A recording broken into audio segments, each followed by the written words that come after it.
Since time immemorial, little girls have dreamt of growing up and becoming a princess.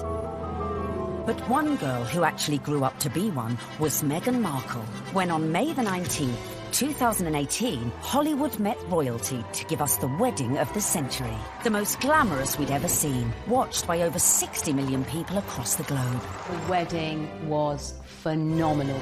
It was a royal wedding, but it was on a completely different level. But what took an ordinary Californian girl, a divorcee, all the way to Kensington Palace and to becoming Mrs. Prince Harry? Tonight, we let Meghan Markle be our guide. Thank you so much. As step by step, we reveal how she found her prince. From her lucky birth into a world of celebrity... She was beautiful, and everyone would comment on how cute she was. ...to carving a path to fame. I think it well equips her for the intrusiveness that accompanies being a member of the royal family and being followed at every turn. Entering into royal circles... She's like an arm's throw away from Pippa Middleton. And then conquering the in-laws. She found herself a true fan in the Duke of Edinburgh. He was apparently hugely impressed with how well-read Meghan was. If you've ever fancied becoming a princess, then stay tuned. Because through Meghan's incredible journey, here is the definitive guide on how to bag a prince.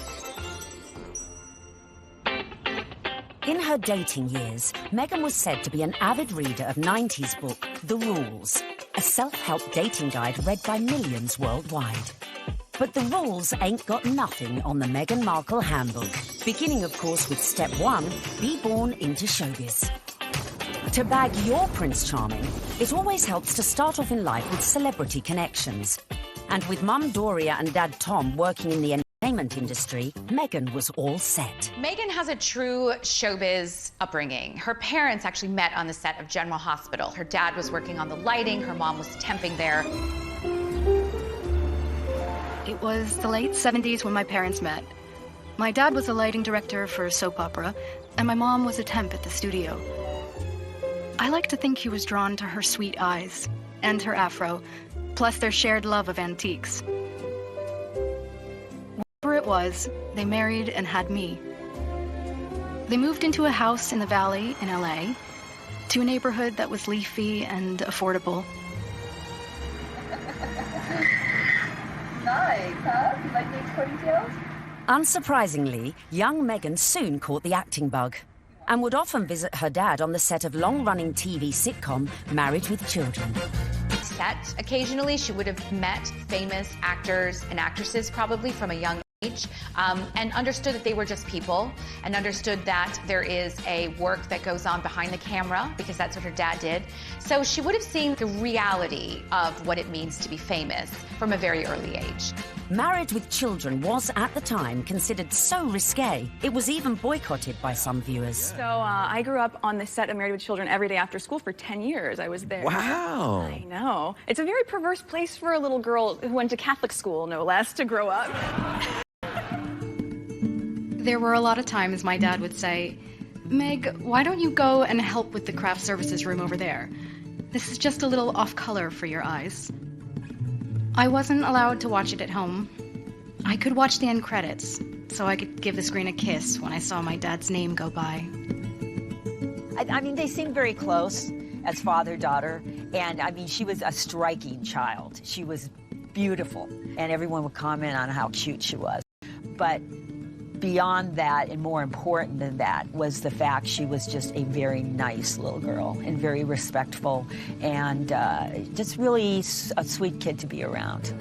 I think one of the things that Meghan possesses, which is so ideal for her current role, is a comfortableness, a level of ease in front of a camera. And part of that would have been because she was raised to see the other side of a camera. Like her future hubby, Meghan's parents divorced when she was little, and from age 6, she lived with her mother. But even if she didn't know it yet, with her immersion into the world of showbiz, little Meghan's journey to find her Prince Charming had already begun. As developing a social conscience from a very early age is step number 2. We all know royals love a good charity fundraiser and supporting important causes. So to increase your chances of royal romance, get involved with a good cause from an early age. Although Meghan's parents were divorced, together they instilled in her a sense of social justice. My mom and dad came from little, so they made a choice to give a lot. Buying turkeys for homeless shelters at Thanksgiving, delivering meals to patients in hospice care, donating any spare change in their pockets to those asking for it. This is what I grew up seeing, so that is what I grew up being. A young adult with a social consciousness to do what I could and to, at the very least, speak up when I knew something was wrong. While still at school, unbeknownst to her, young Meghan was already learning one of the key attributes to being a princess: helping those less fortunate. She volunteered. After class, Meghan approached me and she said, "Tell me more about serving on Skid Row." I suggested that she visit the place where I volunteered because I knew that she would be physically safe there. And she not only volunteered there a few times, but she continued to volunteer at the soup kitchen throughout her time at Immaculate Heart, which was through her senior year. Meghan always took it a step further, not just distributing food, but learning people's names, learning their stories, because that's where I think her compassion comes from, her connection with people. I think it's very important to know that her heart is in everything she does. I got this letter from one of the students who was in her group. This student was very shy, she was very unsure of herself, she was kind of a bit of a loner, and Meghan wrote her the most wonderful, loving note, even though Meghan was not her close friend at all. So I just like to read it, because this gives you a sense of, this is the real Meghan. So it goes, "Dear Michelle, you are so strong and so wonderful. Your courage and strength in times of hardships is as admirable as your optimism and friendly nature. I am so lucky to have you in my group and to be able to lead you on this adventure. Never stop sharing your beautiful spirit and always remember how special you are. I am here if you ever need me. I love you, Meghan."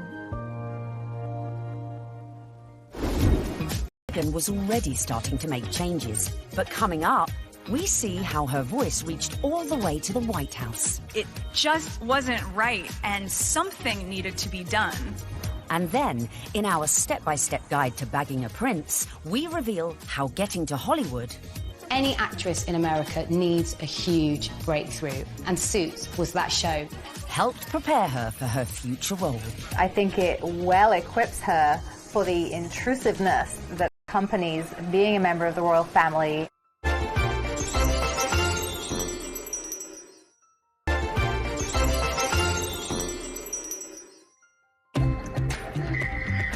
While still at school, Meghan had developed a strong social conscience. And as she grew, so too did her passion for change. Please welcome Meghan Markle. Which in 1993 took her all the way to the White House. Well, good evening. That doesn't feel like enough, does it? It's just great evening. Maybe that's better. The fact that Meghan is interested in these causes, that's not new. It's not something that she's taken up after, started from the very beginning when she was just a little girl. So Meghan's first foray into activism came when she was 11 years old, and she and some classmates were watching commercials and analysing them for their social studies class. The gloves are coming off. Women are fighting greasy pots and pans with Ivory Clear. The tagline said, "Women all over America are fighting greasy pots and pans." Two boys from my class said, "Yeah, that's where women belong, in the kitchen." I remember feeling shocked and angry, and also just feeling so hurt. It just wasn't right, and something needed to be done. My name is Meghan Markle. I'm 12 years old. Last week at my school, we decided to watch the news for social studies. While flipping through the channels, we saw a commercial for the new Ivory Clear dishwashing liquid. In the commercial, they said women are battling grease, meaning only women do dishes.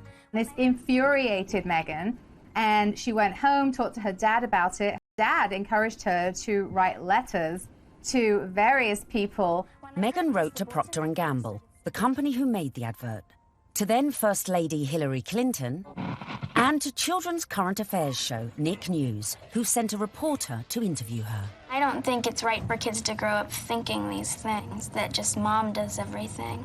So I was wondering if you would be able to change your commercial to people all over America. Thank you, Meghan Markle. Incredibly, the 12-year-old's lobbying paid off.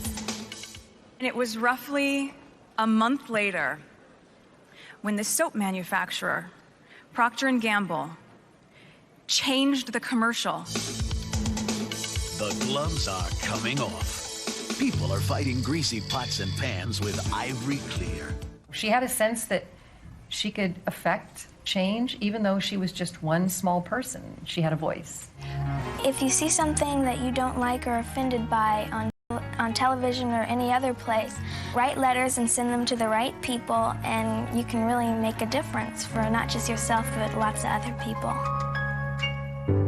Propelled into the limelight at such a tender age, as an adult, Meghan's passion to effect change would burn no less brightly and push her closer to the world of her prince-to-be. As some 20 years later, she would take on causes, some of which were close to her future beau's heart, such as becoming global ambassador for international children's charity World Vision, promoting sanitation projects in remote villages. Meghan's visits to countries like Rwanda have focused on for female empowerment and really wanting to make a difference that way.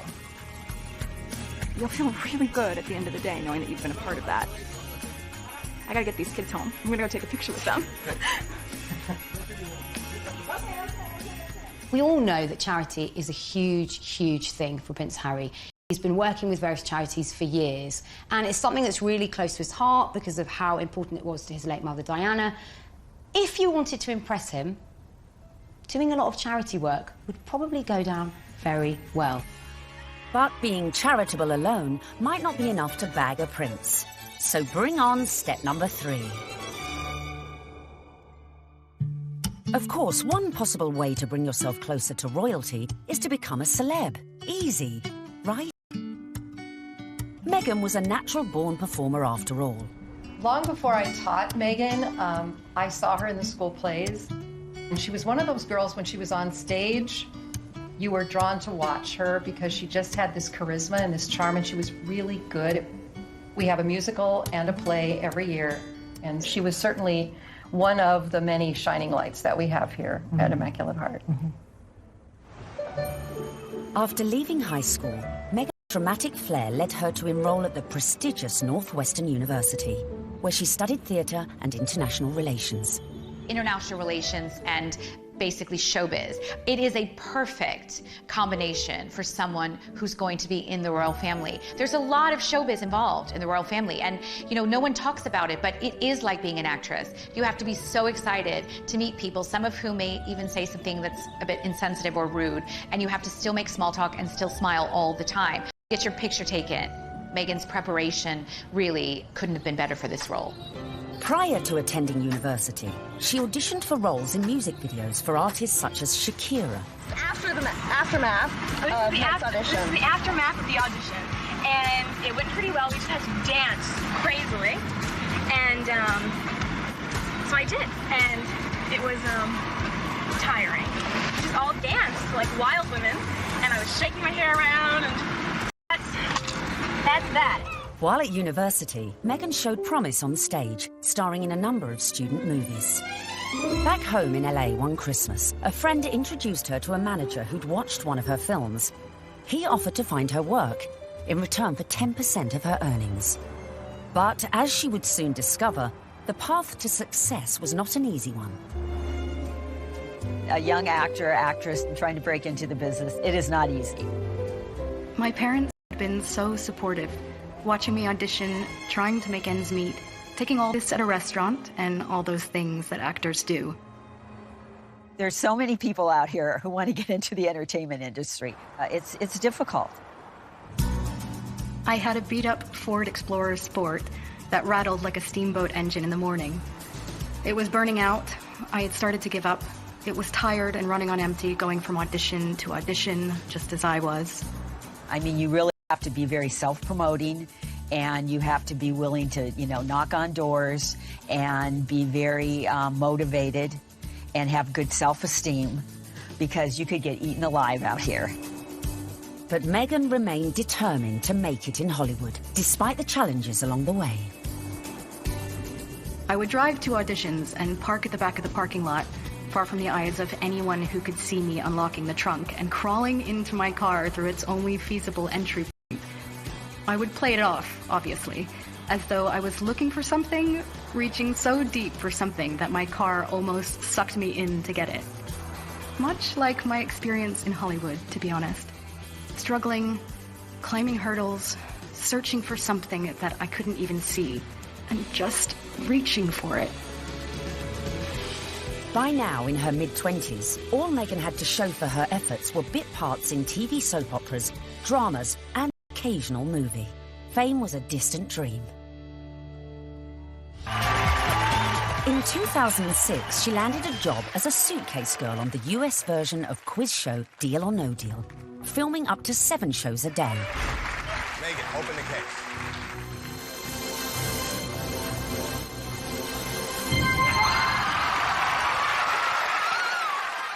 For somebody like Meghan, appearing as essentially an adornment on a game show would not be her ideal job. I'm sure she appreciated the paycheck, but she would have felt creatively unfulfilled. Just to be seen as a pair of legs or a pretty girl holding a briefcase full of cash, that's not what Meghan was after. But unfortunately, that is part of what leads to fame. You have to kind of pay your dues. You don't just start out on a show like Suits.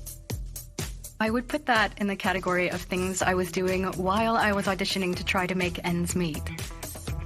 I was the ill-fated number, which for some reason no one would ever choose. I would end up standing up there forever in these terribly uncomfortable and inexpensive 5-inch heels, just waiting for someone to pick my number so I could go and sit down. Meghan had connections, but they were limited. Her dad was a lighting director. He wasn't an executive producer. So Meghan had to pay her dues like a lot of other young, beautiful actresses today. Along with the fierce competition facing any young actress trying to break Hollywood, Meghan had to be comfortable with her identity. Hollywood didn't help with that, and it must have been very hurtful and very frustrating for her at times.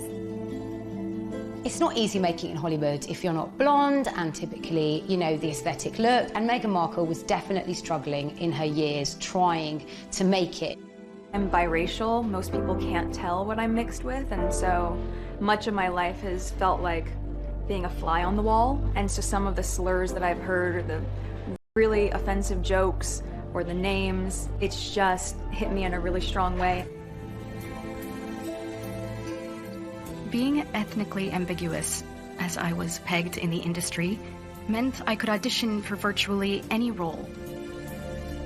I wasn't black enough for the black roles, and I wasn't white enough for the white ones, leaving me somewhere in the middle as the ethnic chameleon who couldn't book a job. But Meghan's big break was closer than she thought. At one audition, a casting director advised Meghan to go for a more natural look. This would change her outlook forever. She stopped me in mid-scene and said so simply, "You need to know that you're enough." She saw all that self-doubt beaming through the self-tanner and excessive blush. You need to know that you're enough. Less makeup, more Meghan. And that moment for me was a wake-up call. Meghan had started dating film and TV producer Trevor Engelson in the early noughties, and in 2011, after 7 years together, they got married. Coming up, the moment Meghan found herself in social circles that led eventually to Prince Harry. This was her journey. It started there. And we find out what princes do on a first date. There she was sitting there. I was like, okay, well, I'm going to have to up my game.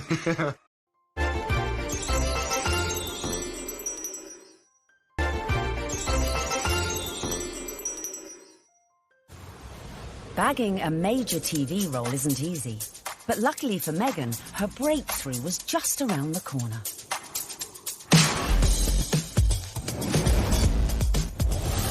When she auditioned for a new legal drama series, it was just another day in the office, or so she thought. Suits was set in New York. but filmed in Toronto. It was the 5th pilot I would have filmed. I remember hoping this one would see the light of day. Never would I have imagined that this show would not just change my career, but also change my life.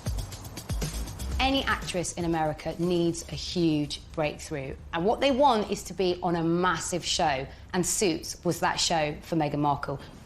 I'm Rachel Zane. I'll be giving your orientation. Wow, you're pretty. Good. You've hit on me. We can get it out of the way that I'm not interested. No, I'm sorry, I wasn't hitting on you. Trust me, I've given dozens of these, and without fail, whatever new hotshot it is thinks that because I'm just a paralegal, that I will somehow be blown away by his dazzling degree. Let me assure you, I won't. Meghan's character, Rachel Zane, was what we might call a grafter. She worked her way up, she had rich parents, but she didn't want to take any help from them. I guess there could be some crossover between Meghan's character, Rachel in Suits, and her normal everyday life. Her role within that, she's a strong, independent woman. Do you know what I mean? She commands respect, she commands authority. So when you look at Meghan in everyday life, she does that as well. You know, there is kind of some fluidity between those two roles there, for sure. They're both very strong, driven, independent women, but they really have a heart of gold. They're a bit of a soft touch. They'll help anybody.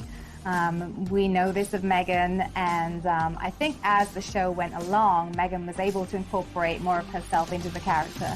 The flip-flop culture is part of just who I am. I love my cutoffs and flip-flops and being as relaxed as can be, which is why it's so fun to dress up and play Rachel. Finally, after years of hard graft, she'd landed her big break. The show was a hit. The USA Cable Network commissioned a second series, and Meghan moved full-time to Canada to be near the studio. Meghan's move to Toronto was a big deal. She's very close with her mother, Doria, and she moved away from home and her friends in LA to go start a new life in Canada. So Meghan chose not to live in, like, the poshest area of Toronto. She chose Seton Village, which is more laid back, tree-lined, and people keep to themselves, and that's exactly what Meghan did. So much so that her neighbors didn't even know who she was. But not for long. The show soon became an international smash, catapulting Meghan to fame and to becoming a household name. I'd never watched Suits. I'd never heard of Meghan before. Well, nearly a household name. He had to say that. She was so sexy in it. He couldn't say, like, I've actually seen her, like, passionately kissing loads of guys. And I was like, yeah, I want to marry that. When she landed the role in Suits, Meghan became a legitimate, bona fide celebrity. This was the first time that, you know, she would have had her name called out on a red carpet. This was the first time she would have been tapped. So this was a big adjustment for her, and it all happened away from home.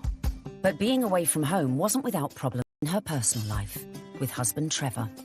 They were together for 7 years, married for 2. The problem with the marriage was the distance. And no sooner were they married than she got the gig on Suits, and she was in Toronto and he was in LA. And the relationship just didn't last. Meghan may have been unlucky in love. Before filming season 4 of Suits, Meghan complained to the program makers. She once said that every script seems to begin with, Rachel enters wearing a towel. And at some point, she put her foot down and was like, no, I'm not doing that. She doesn't need to be that. And the character evolved. I didn't think you'd be so naive. Excuse me? Your job wasn't to talk to Mr. Bailey once, and after being moved by his tale of woe, tell me to jump him to the top of the pile. It was to assess his case and present evidence. And it's exactly what I'm doing here. I just left 2 boxes of textbook prosecutorial misconduct with your secretary. You found all of that since yesterday? Yes, because while I may only be a second-year law student, I've been a practicing paralegal for the past 8 years. Looks like I have some reading to do. I'm sorry for interrupting your day. Good afternoon, Miss Zane. Meghan's global exposure as Rachel Zane was perfect prep for another future role. I think it well equips her for the intrusiveness that accompanies being a member of the royal family and being followed at every turn, because she was very used to, you know, sort of putting her own life in the spotlight.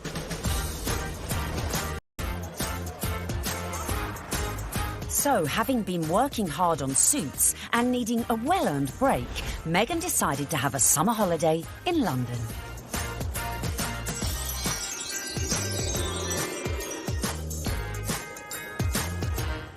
The summer of 2016, which turned out to be a very important summer for Meghan, was actually initially a bit of a getaway, a bit of a girls' holiday, a romp around Europe.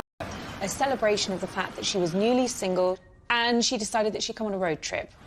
When she came to London, Meghan had a couple of girlfriends over here. Misha Nunu had opened up quite an elite circle of friends to Meghan. Among them was Violet von Westenholz, who was working for Ralph Lauren at the time as a PR, and had the opportunity to dress Meghan Markle in some outfits when she was doing some promotional work for Suits. And while they were dressing Meghan, she and Violet established quite a nice rapport, so much so that Meghan was invited into the VIP hospitality tent at Wimbledon that summer to watch her good friend Serena Williams play a game of tennis. Obviously, you go to Wimbledon and you hang out in the VVIP area. She was sitting in the royal box, pretty much. She was just close by. All the pictures have shown she's like an arm's throw away from Pippa Middleton. This was her journey. It started there. During this time, Violet was rumoured to have suggested Meghan might like her friend Harry. That's Prince Harry to you, who also just happened to be single. Amazingly, for a royal romance, it started on Instagram. And Harry had a look through Meghan's, who really had brought them together. She played matchmaker. Whoever set them up must be sitting there, literally patting themselves on the back. Can you imagine being the person that introduced them? Because it's like the best PR move ever. I didn't know much about him, and so the only thing that I had asked her when she said she wanted to set us up was, we had one question. I said, well, is he nice? Now, their first date is believed to be at Soho House in London. Meghan had strong ties to Soho House. She was a regular at the Toronto outpost and very good friends with Marcus Anderson, who is one of the directors of Soho House. Marcus Anderson cleared rooms and corridors so that they could meet completely in private without the risk of being spotted or photographed. I was beautifully surprised when I walked into that room and saw her, and there she was sitting there. I was like, okay, well, I'm going to have to up my game. I'm going to sit down and and make sure I've got a good chat. They got to know each other over a bottle of rosé. They clicked, I was told, immediately over their joint passion for charity work, their love of philanthropic work, and there was an immediate spark. We met twice, back-to-back, 2 dates in London last July. Yes. Then it was, I think, about maybe 4 weeks later that I managed to persuade her to come and join me in Botswana. What happened next was the stuff of fairy tales, as the couple embarked on a whirlwind romance. Harry and Meghan, they were both astonished at how quickly their relationship developed and how deeply they felt for one another, almost from the get-go.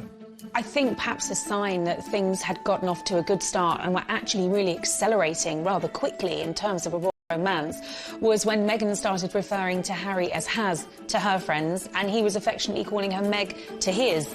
Though originally worlds apart, they had much in common after all, both with divorced parents, both famous, and sharing an interest in the developing world.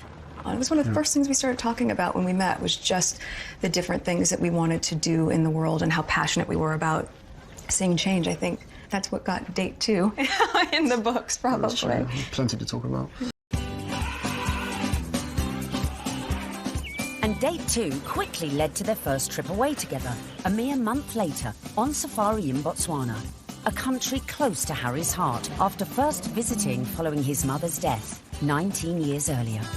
We camped out with each other under the stars. We spent, she came and joined me for 5 days out there, which was absolutely fantastic. So then we were really by ourselves, which was crucial to me to make sure that we had a chance to get to know each other.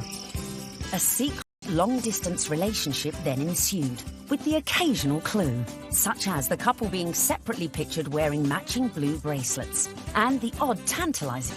So the next step to bagging a prince is perhaps the hardest: the engagement.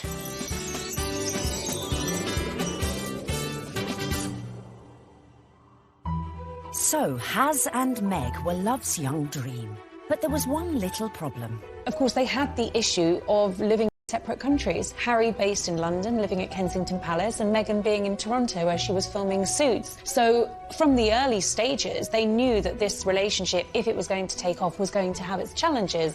More often than not, it was Prince Harry jumping on a scheduled flight, incognito, in a baseball cap and a hoodie with just a single protection officer in tow, and taking a regular British Airways, usually, flight to Toronto. He was never seen, never spotted, and so they were able to conduct those early moments of their relationship in clandestine and get away with it.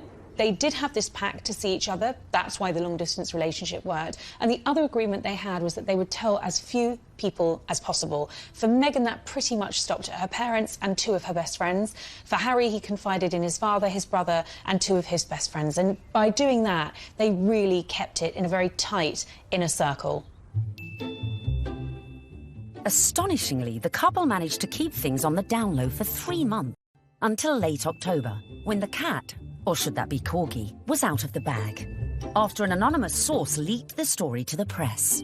Well, I can't say much about how the story came about, apart from that the information that he was seeing Meghan came to light. And what was interesting in that circumstance, covering a story like that, is normally a name might be mentioned linked to Prince Harry and you wouldn't know who they were, and you'd have to try and research them, and you might not find very much online because they're a private individual. Of course, in Meghan's case, there's reams and reams of information about this American actress with illustrious history, not only of starring in shows like Suits, but also with this huge charitable side to her, and the fact that she had been involved with the UN and everything became apparent. So really, you have a one-fact story like that and it breaks, and the rest of Fleet Street is then playing catch-up. And it was then after the story broke that you found descending on Meghan's house, chasing after anyone that ever knew her, chasing after family members. I think both of us were actually surprised by the reaction after the first 5-6 months of what we had to ourselves. Now everyone knew about their relationship, but would everyone approve? Especially Harry's inner circle of trusted friends. Well, I think initially some of his friends were quite surprised, but they also welcomed her, and by the March of 2017, Meghan was invited to his best friend's wedding. Harry flew Meghan out to Montego Bay for the wedding of old Etonian pal Tom Inskip. She would forge friendships with these people on her own. And that's really lovely that, you know, Prince Harry's at the wedding of his pal and his pals are saying, you guys could be next down the aisle. I mean, what's better than that? They could obviously see that this is genuine. This is a real thing. Well, one of the things I was told by someone at that wedding in Jamaica was that they'd never seen Prince Harry look so happy. And in fact, at the wedding reception, there were jokes of, you two will be next. And actually, those were accurate predictions, because they were. Coming up, the royal couple-to-be's first public appearance. I don't know how many people were actually watching the wheelchair tennis match, because a lot of people were watching Harry and Meghan. And just how did Meghan's prince pop the question? I had the ring in my finger and I was like, can I give you the ring? And she was, oh, yes, the ring.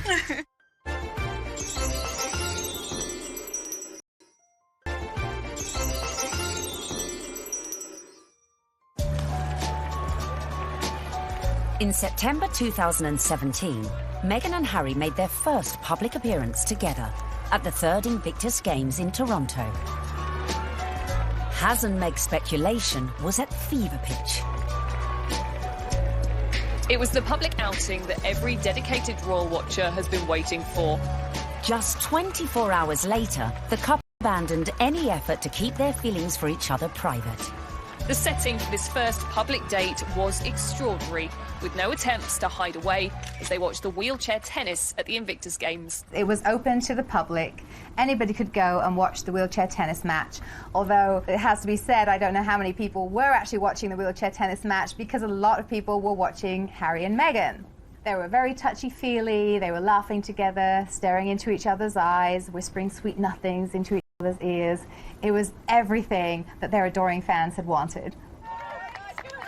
I remember when I first heard that Harry and Meghan going out, it kind of almost came from nowhere. Do you know what I mean? That the whole process was very, very quick, it seemed, in comparison to kind of conventional relationships. But, I mean, come on, this isn't, you know, a normal relationship by anyone's standards. It's, you know, a prince, you know, and a Hollywood actress.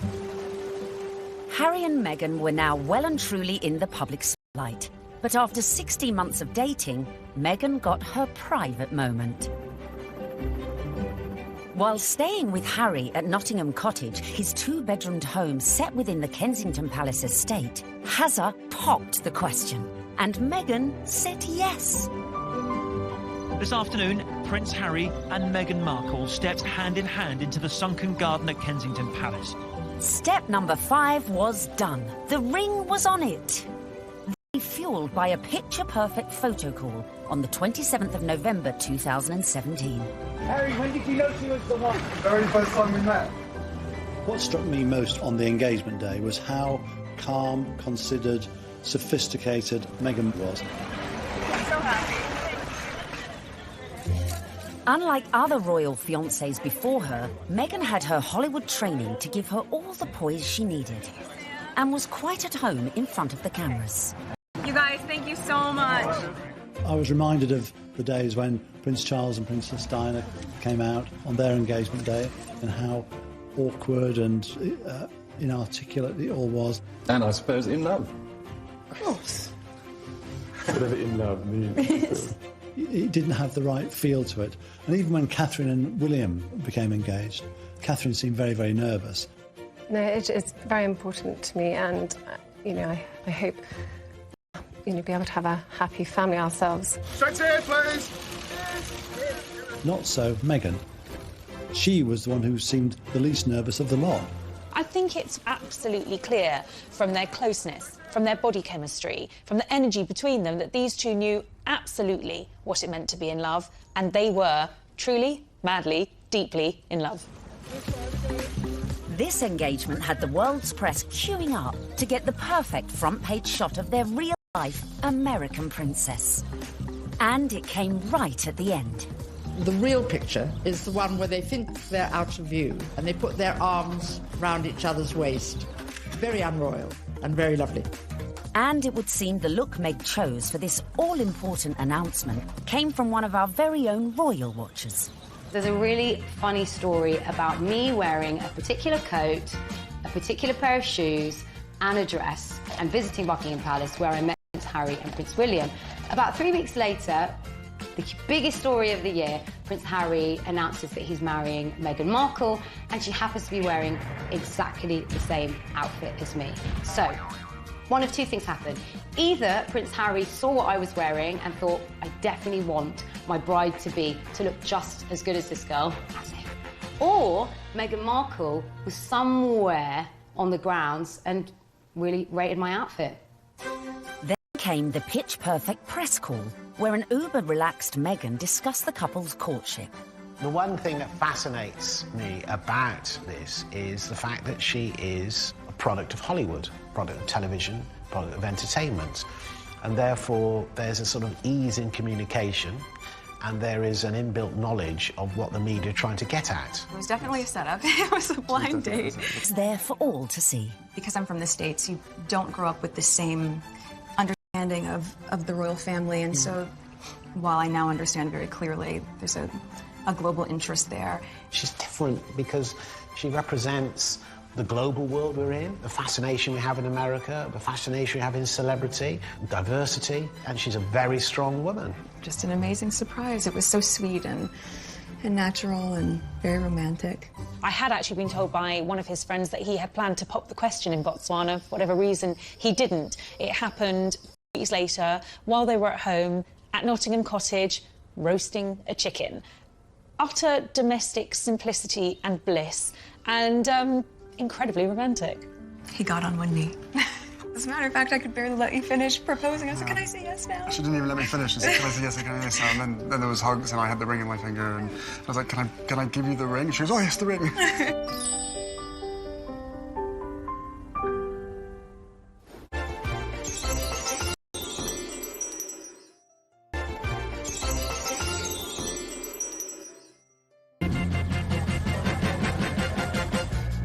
Meghan and Harry were united in their passion for change.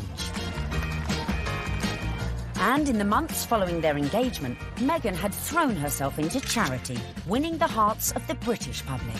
It was clear from day one that she was like a duck to water. She is absolutely natural at this, very engaging, very warm, lots of eye contact. Harry was showing off his new fiancée far and wide, and she charmed everyone from all walks of life, including those who walked on four legs. She even wore a matching coat for the occasion. You can see the American effect of Meghan Markle in every single photo call and every single walkabout. When Meghan goes on walkies with Harry, she's hugging people. In Nottingham, the couple visited charities that were close to Harry's mother's heart. You can see the pride in Prince Harry. It was a joy to watch. While back in London, a visit to Brixton brought Meghan even closer to the community. Believe it or not, everyone is listening, and I'm in the same room as the royal couple right now. They actually shook my hand. I didn't expect that. I thought, it would just be a distance. They were pretty cool. It was a real nice, good, feel-good factor. They should come more often. They really should.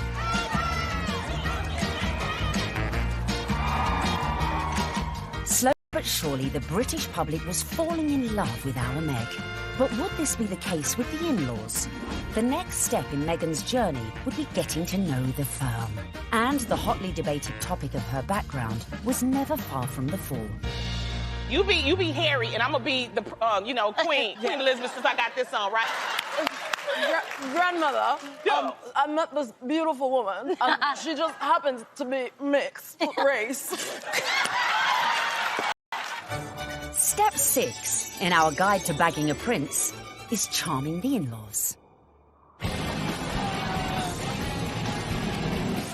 One of the things I found really amazing when I was charting this story was just how warmly welcomed Meghan had been into the royal fold right from the early stages. The early meetings with William and Kate and Charles and Camilla, they were very welcoming.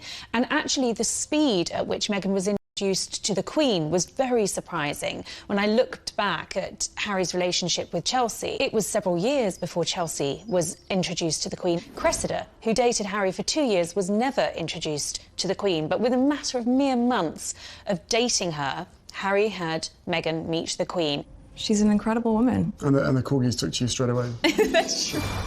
In fact, Queenie was so impressed that mere weeks after the couple's engagement, she took the unprecedented move of inviting Meghan to spend Christmas in Norfolk at Sandringham, giving Meg the opportunity for a serious charm offensive. It was a tremendous break with convention that the Queen invited Meghan, who was, after all, just a fiancée, to Sandringham, because normally it's just the wives and the husbands of members of the royal family who are allowed there. I was told that the Queen's feeling was this. She's preparing to give everything up for her grandson. Her career, her identity, her nationality, her home in Toronto, everything to be with Harry. And the Queen's feeling was the very least we can do is to make her feel welcome at Christmas. It does show that the Queen is walking in step with the change of the guard at Buckingham Palace. This would have been a far different Christmas to the one Meghan spent in LA the previous year, with the historic 20,000-acre estate playing host to all sorts of little family quirks that would prove a challenge to any outsider. Well, Meghan would have had to get her head around quite a few royal family traditions. They open their presents on Christmas Eve. The presents that they exchange aren't what you'd really expect for members of the royal family. They tend to share really jokey presents with one another. In America, things will come beautifully wrapped and be quite extravagant. And this is the other end of the sphere. You're admired if you find somebody's given you an unusual spoon to stir cakes in or an unusual thing to keep your corgis in. Meghan would have to embrace all these funny little customs, and clearly she did. After spending the night in her unfamiliar surroundings, the bride-in-training is walkabout at St Mary Magdalene Church. Well, the Sandringham church photo is the timeline through history. You have a snapshot every year of those people closest to the throne. Now, often you're looking at a picture of a child who was barely able to walk perhaps a year ago, and suddenly they come out of the church. That image will change. In a few years' time, you'll have those couples and their children will be going to church. And a few more years' time, and you may not have the older generation. This year, of course, was Meghan's year. The presence of the royal fiancé drew crowds that were even bigger than usual.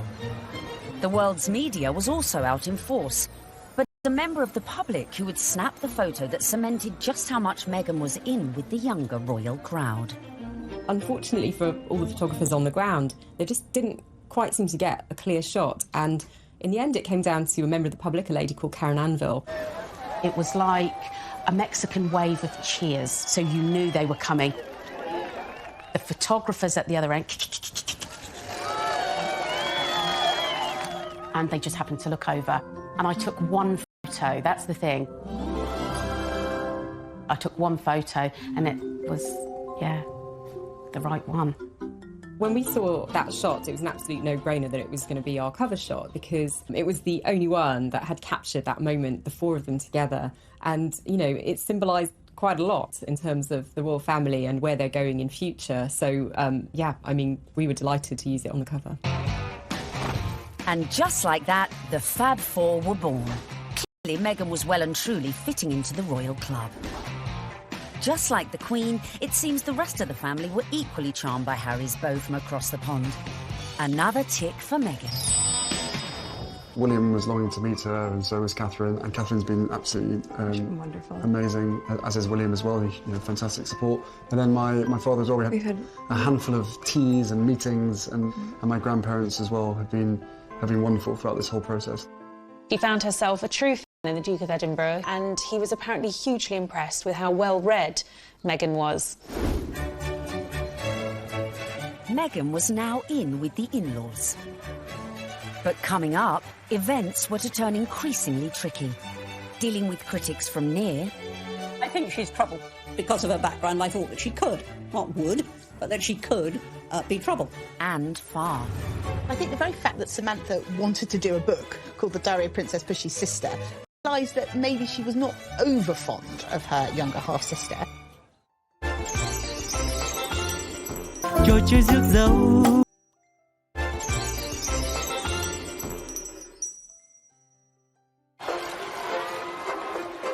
Meghan was proving popular with the in-laws, the friends, and was now conquering the British public. But what to do when you find out not everyone likes you? I don't know about this Meghan Markle. Yeah, she's too confident and self-assured. You see what I mean? This water feature's shit, isn't it? Yeah. Oh my God, I thought I was doing so well.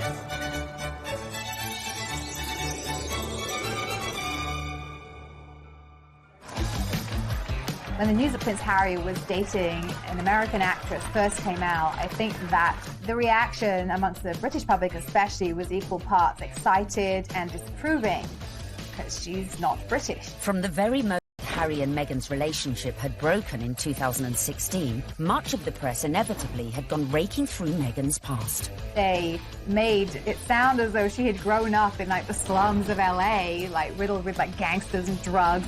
With some reports focusing on the breakup of her parents' marriage and her relationship with her half-siblings. Time is 7 minutes Harry past. didn't help matters when he went on to guest edit BBC Radio 4's Today programme. It started well. Morning. Very good to see you. He got some of his mates on the show, like this guy. Okay. Do I need a British accent? But if you start using long pauses between the answers, you're probably going to get the face. Let me see the face. Oh, okay. But during the course of the programme, Harry answered one question about Meghan. It was your future wife's first Christmas with the in-laws. How was it? She really enjoyed it. The family loved having her there, and it's the family that I suppose she's never had. It's the family that I suppose she's never had. But Harry's comments did not go down. What Harry said on the Today programme about the family not being close or a normal family. Samantha tweeted that that was really not the case, and she defended their family as a normal family, a close family, a loving family, and didn't understand what Harry was talking about. And that wasn't the last we'd hear of Samantha, who went on to threaten publication of a tell-all book called Diary of Princess Pushy's Sister. I think the very fact that Samantha wanted to do a book called The Diary of Princess Pushy's Sister implies that maybe she was not over fond of her younger half-sister and maybe is a little conflicted about Meghan's success. There's no bigger media vulture with this wedding than you, is there, Miss Markle? I mean, how you have the gall to come on here and talk about media vultures? You're doing a book called The Diary of Princess Pushy's Sister. You've been trashing her for 2 years, you little vulture. I've made it clear in several interviews that you can't judge a book by its cover, and similarly, you can't judge a book by its title. Samantha also criticised Meghan's charity work. If you are interested in helping those less fortunate than yourself, it really should begin at home. Could all this bad publicity derail the wedding? And just how should Meghan respond to this particularly barbed attack? The temptation must have been huge for Meghan to have responded to the critics, who were, of course, her family members. She kept Dignified silence. I mean, you've got to feel for Meghan. What would you do if your family were being an absolute nightmare? It is seriously embarrassing. So she does what any of us would do. Hashtag ignore, ignore, ignore.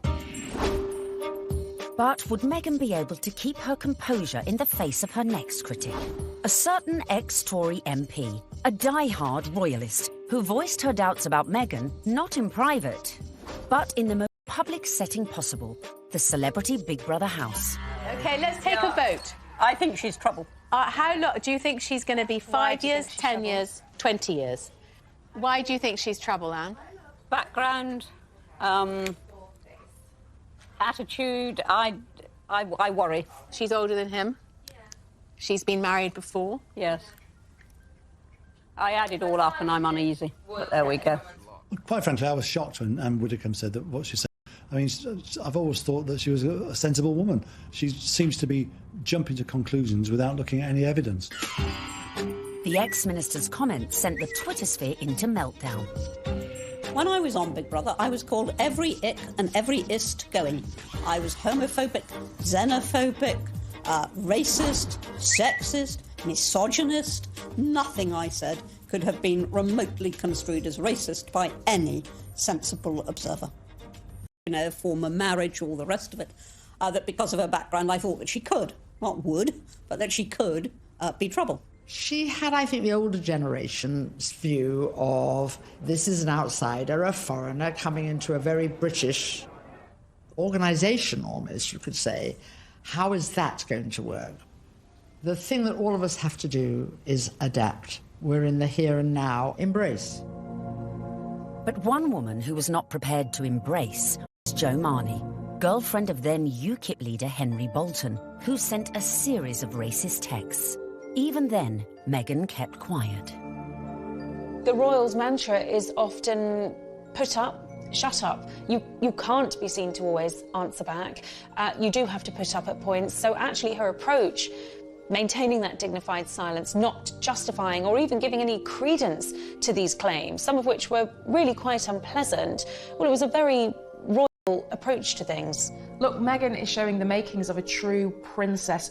You've got to have that decorum. You've got to, on some occasions, actually, you know, keep silent and pick your battles. Even more flack came Meghan's way when she took to the stage with her potential prince, his brother and Kate at the Royal Foundation in February 2018. People say, well, you're helping women find their voices. And I fundamentally disagree with that because women don't need to find a voice. They have a voice. They need to feel empowered to use it. And people need to be encouraged to listen. And I think there is no better time than to really continue to shine a light on women feeling empowered and people really helping to support them. She verged on the political when she was talking about women's empowerment, and it was all a bit Me Too-ish. The royals don't do that. And indeed, the day that the royals start engaging in political causes is the day you get a lot of controversy. There is a very good reason why the royals stay off politics, and it's to avoid precisely that. Not everyone shared Anne's view. It's refreshing because she isn't saying things that are incredibly controversial that we actually wouldn't stand by or back or believe in. These are really important points, important issues that she's raising, especially when she's touching on feminism. But was Meghan risking her relationship with the royals and the public? She's clever. She's using her voice in a good way, and she has actually been backed by the palace. But still the criticism came, and the palace had to release a statement defending her. Was this one step too far? This is the first time that we've heard anyone associated with the royal family talking about those campaigns. The Kensington Palace stressed that it would have been impossible for Meghan to talk about issues surrounding female empowerment without talking about those campaigns. And kickback, and indeed there was. But actually, she got far more people saying this is great. This is what the royal family needs to be doing more of. Phew. Looked like Meghan had found just the right balance to please the palace, her people, and most importantly, her prince. So, next step in our guide, embrace your prince's religion. She signed up to the Church of England, of which the Queen is supreme governor, and exactly 100 days after her engagement Meghan was baptised in the chapel of St James's Palace by the Archbishop of Canterbury. It was very special. It was beautiful, sincere, and very moving. It was a great privilege. Although she had attended a Catholic school in LA, Meg had a Protestant background. Her father was a member of the Episcopal Church of the United States. It would not have been an enormous step, to get baptised, but it was a big step in a way. But I think out of deference to the Queen and to her very strong faith, it sort of tidied things up, and it augurs well for the future because she will have to attend many, services in Church of England cathedrals. Coming up, Meghan's headed ever nearer to that chapel of love, but the journey would become increasingly problematic. With a guest list to organise... Have you got an invite to the royal wedding? Have I? Yeah. Not that I know. And dramas coming thick and fast from her very own family. All of a sudden, his health isn't good, and he can't come to the wedding.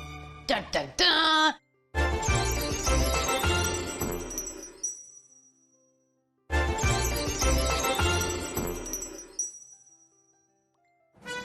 Welcome back, where we find Meghan almost at the final furlong of her romantic journey. But managing your wedding carefully was not to prove so easy for our Meg. First hurdle, the date. The wedding of Prince Harry to Meghan Markle. The date, the 19th of May 2018. Recent royal weddings had all been held on weekdays, but not this one. I think that they thought, we want people to enjoy this, so why not do it on a Saturday? And if you think about most weddings that you and I go to, they're at the weekend. So why wouldn't you follow suit? But there was one reason to avoid that Saturday. It had already been announced as the date of the FA Cup final. As president of the Football Association, Harry's brother Prince William was expected to take his usual place in the royal box at Wembley. And millions more were looking forward to watching the game on TV. I think my wife would probably want to see the royal wedding. So what I'll probably do, I'll probably leave her on her own, maybe with some of her friends. I'll go... Wedding, not interested in football. Harry and Meghan solved the problem for TV viewers. They announced that their ceremony would begin at noon, several hours earlier than kick-off time. But Wills decided to avoid the fixture clash altogether, scrapping his Wembley appointment to concentrate fully on his little brother's wedding. Next hurdle, the tricky protocol of who to invite to a royal wedding. Have you got an invite to the royal wedding? Have I? Yeah. Not that I know. Would you like to go? I want them to be happy. I really want them to be happy. They look like a lovely couple. Meghan Markle did say you were a divisive misogynist. Well, I still hope they're happy. It was a source of quite a lot of amusement for comedians in the US who like to take every opportunity they can to poke fun at him. So Donald Trump is mad because Prince Harry didn't invite him to the wedding, to the royal wedding over there in England. I don't even know why. I don't know why you mad. You shouldn't even be surprised, Donald. Don't nobody like you. The apparent decision to snub the US president may have been a source of jokes for comedians. But according to some sections of the media, it was also a potential embarrassment for the Queen. Could this dash all Meghan's good work? Especially in light of reports that the couple had invited Trump's predecessor, Barack Obama, a friend to them both. But as Harry and Meghan's wedding was a non-state event, that meant the couple could pretty much invite whoever they wanted. This is not a state occasion, this wedding. He can invite his friends and Meghan's friends. He doesn't have to invite Trump. It's as simple as that. So the date was set, the invites were out, the corgis were brushed, and all was looking rosy for the big day, and for Meghan to finally become Mrs. Prince Harry. Until... That week lead up to the wedding was like watching an episode of EastEnders.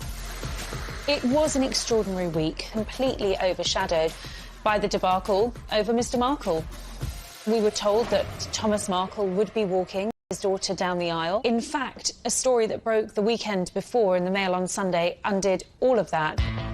Thomas Markle was revealed to have been staging fake pictures for the press to bolster his image pre-wedding for the reported sum of $100,000. First of all, the pictures are leaked. Her dad is posing for pictures with paparazzi. Such was the embarrassment Mr. Markle felt he'd caused to his that at the 11th hour he pulled out of the wedding. It got so confusing. It was like, is he going to be coming to the wedding? Isn't he? Meghan, I was told, was utterly heartbroken. She said that she forgave him for the photographs and she wanted him there until... all of a sudden, his health isn't good and he can't come to the wedding. Dun, dun, dun! Thomas Markle said he felt that the heart attack had probably been brought about by his son writing an open letter in one of the tabloids, basically telling Harry that it wasn't too late to get out of this wedding and that his sister was nothing but trouble. The whole of the country was talking about this. What is going to happen? And then finally, we had a statement. It was a roller coaster of emotions, in fact, prompted Meghan to issue her very first solo public statement. And very tellingly, that statement began with the word sadly. Must have been really difficult, because in the end, you know, it was announced that her father wasn't be coming. Added to that, parts of the family just descended en masse without an invitation. Former sister-in-law Tracy Dooley, that's ex-wife of the half-brother who just trashed Meghan in a letter, jetted into Heathrow with sons Tyler and Thomas, plus a shed-load of baggage, in every sense.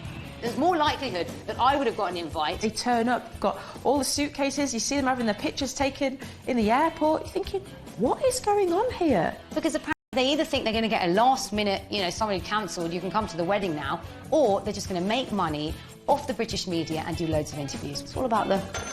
Be a pretty exclusive event. Right. So, I mean, if they feel like they would like to invite us, we'd be honored, and if not, we're going to be cheering her on and totally supporting her no matter what. And then on top of all of this, Meghan has to find out that her nephew Tyler is growing cannabis and has even called his special batch Markle Sparkle.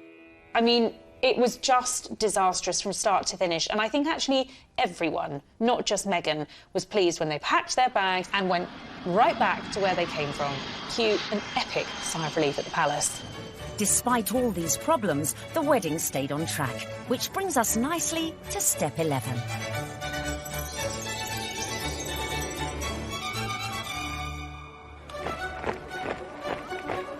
Finally, on the 19th of May 2018, less than 2 years after Harry and Meghan's very first date in Soho House, the day we'd all been waiting for. The world tuned in for the fairy tale wedding of the century. Let's face it, if you're marrying a prince, you may as well pull out all the stops.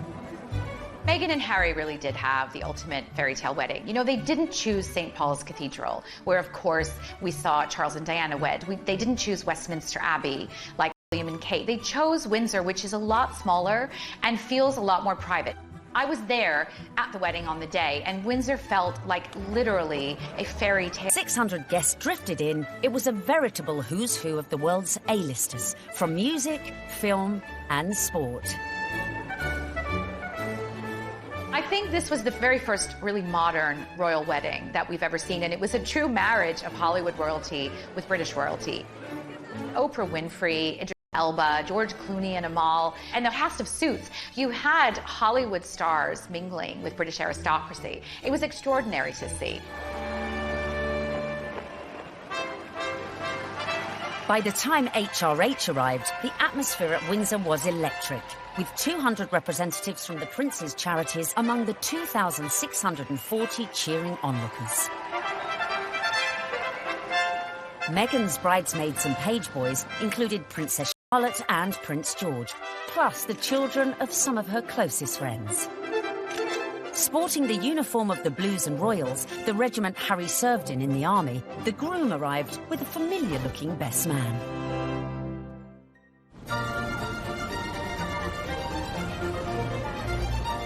Right on cue, Meghan arrived with Mum Doria in the Queen's Rolls-Royce Phantom 4.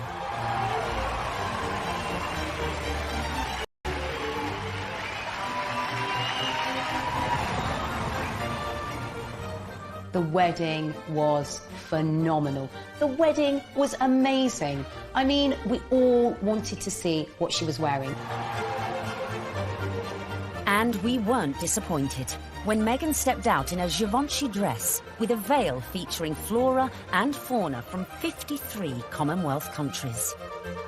Topped off with her something borrowed from Queen, Queen Mary's diamond bandeau tiara.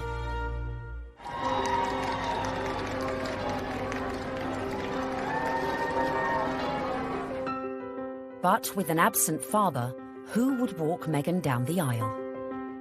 Prince Charles rises to the occasion. Prince Charles walks her down the aisle. It's amazing. Hashtag the power of love. Hashtag love survives. When you saw it on the day, it felt like the right thing to do. It was a wonderful way of Charles saying, welcome to the family, and actually of Meghan showing the world just how close she already is to her father-in-law. Meghan had successfully won over her in-laws, and here it was on display for all the world to see.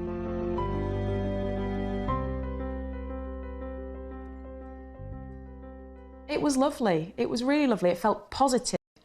And yeah, you couldn't help but smile watching it. Not only had Meghan married a prince, but she had ensured that their wedding would be one that the British public would never forget. And neither would the 60 million who tuned in from around the globe. No, I won't be afraid. It wasn't your typical royal wedding. We had been told by courtiers to expect some surprises, but I don't think anyone expected quite what we saw. Listening to that incredible gospel choir, which was a beautiful touch and a wonderful nod to Meghan's dual heritage. Stand by me. Stand by me. Inside, you've got the gospel choir, you know, raising the roof with the music. You've got the Reverend Michael Curry. I think without a doubt, Michael Curry was one of the stars, one of the unexpected stars of the day. I don't think anyone was expecting his sermon. I certainly don't think the royal family were expecting his sermon, because the look of surprise, and I might say bemusement and bewilderment on some of their faces seemed to suggest that they were quite taken aback. We must discover the power of love, the redemptive power of love. And when we do that, we will make of this old world a new world. He started speaking. Just had everybody on the edge of their seats, whether you were there or you were watching it on the television. The room felt alive. I don't think St George's Chapel has ever heard such an effusive address, or heard Martin Luther King quoted in that way. There's power in love. Don't underestimate it. Don't even over-sentimentalize it. There's power. Power in love. You know, there is power in love, and if we hadn't heard it once, it was drilled into us, so we knew that by the end of his sermon. Well, there's power.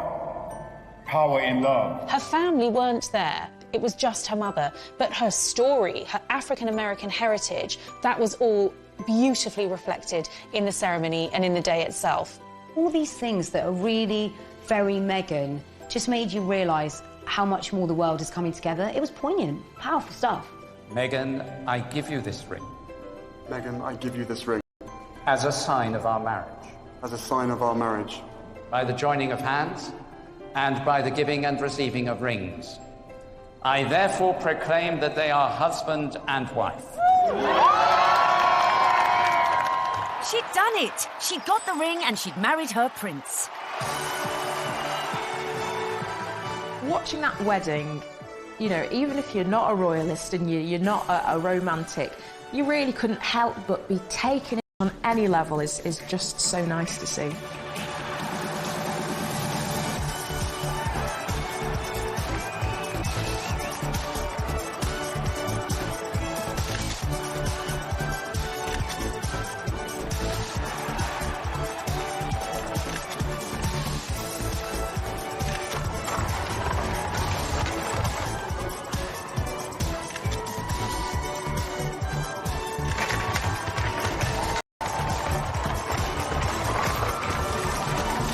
But the party was only just getting started.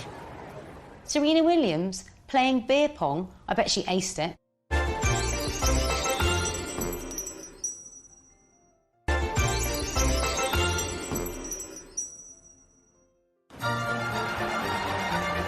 Meghan had gone from actress to duchess. And our penultimate tip, really for those who've gone and bagged their prince, is celebrate with the best ever party. Immediately after the wedding, the couple had all 600 guests back to St George's Hall for a wedding breakfast, which was hosted by Her Majesty the Queen. But the real golden ticket to that event was the private evening party, which was hosted at Frogmore that evening by Prince Charles.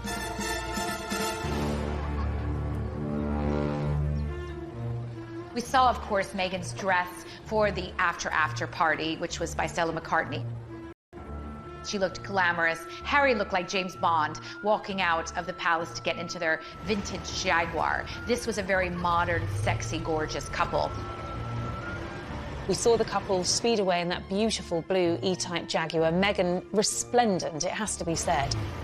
Harry looking more James Bond than Prince Harry.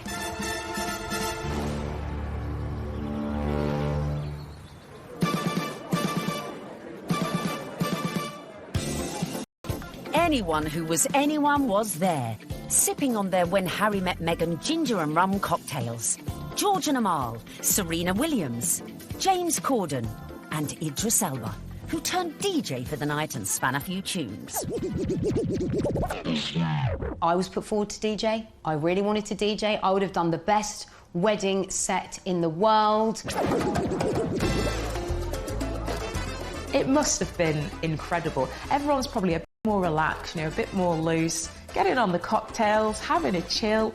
Everyone just wanted to know the juicy details of this VVIP party. Were these huge Hollywood stars and celebrities doing the same kind of things we do when we've been drinking since about midday? Yes, they were. Some wonderful tales of Serena Williams beating everyone hands down at beer pong, a drinking game. Aced it. Serena has since denied she played this game. Shame. But who knows, maybe when they throw their next party. George Clooney serving up cocktails and whisking Meghan and Kate around the dance floor.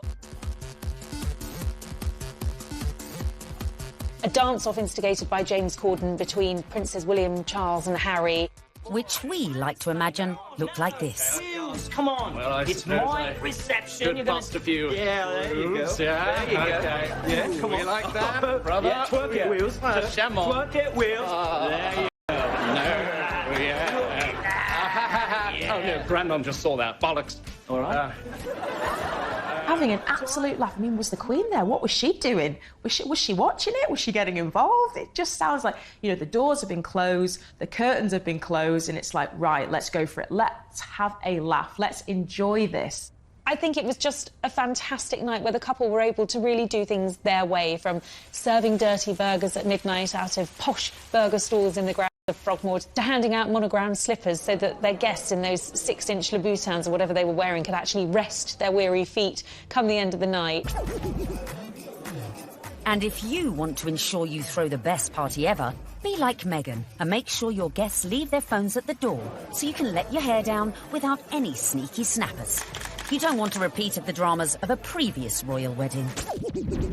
10 years earlier, the same venue had hosted the wedding reception of Harry's cousin, Peter Phillips, and his wife, Autumn Kelly, who provoked a scandal when, unbeknownst to most of the guests, they sold photos of the private bash to Hello magazine for £500,000. Generally, what happens in the private do's stays in the private do's. There are no cameras there, or none of our cameras are there. So what happened with Peter and Autumn's wedding is controversial and unusual. The junior royals host a wedding ceremony, which is where they're supposed to be the private situation. Private roles are ever inside their own home, for goodness sake, and they thought this was just photographers at a wedding and happily posed and grinned away, and then were quite amazed in a couple of weeks afterwards to see 59 pages of a Hello supplement dedicated entirely to things that they thought were private family shots. I think it went down like a lead balloon with many members of the royal family. Luckily, Harry and Meghan's wedding reception went off without a hitch, but with a bang. One of my favorite details about the whole thing is that Harry and Meghan snuck away at the after party. They went off to be together. And I think that speaks a lot about this couple. They are, above everything else, madly, genuinely in love with each other. Which leads us beautifully. What will we see next? I think we will see them both just dive into work. I think there's a feeling about the two of them that they don't want to hang around. They want They want to get involved with their charities. She seems to be a woman with a mission, and I don't think it'll be long before we hear exactly where she's going to focus her energy. But of course, this is a couple who also are desperate to start a family, and I think it won't be too long before we hear the patter of tiny royal feet. I think that's definitely high up on the agenda.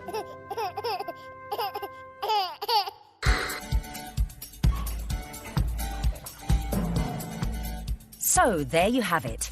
From being born into shows, to getting famous, to moving countries. Making moves in royal circles, charming the in-laws, and staying silent in the face of criticism. Meghan Markle might not have set out to bag a prince, but follow her lead, and maybe you could do it too. It was the ultimate American dream, because hers was a bit of a rags to riches story, and her journey from the leafy suburbs of LA to Toronto to Kensington Palace to St George's Chapel has been a monumental, epic and frankly incredible story. It's so good to meet you. She's a modern woman. This is how we all live, you know, from mixed race families, you know, interracial marriages, coming from different countries. That is what society is about now. The fact that she's unusual for the royal family, I think the fact that she comes from a different country, a different background, it's just a plus. She is very much a breath of fresh air. She's incredibly focused. She's incredibly driven. Women don't need to find a voice. They have a voice. They need to feel empowered to use it, and people need to be encouraged to listen. She's got the biggest platform, she's got huge ideas, and she is changing the game in a very cool way. And she makes Prince Harry happy, and so he now has that partner that he said he always wanted to share the load with. And in Meghan Markle, he found it. If this were a movie script, you would say that Meghan completes him.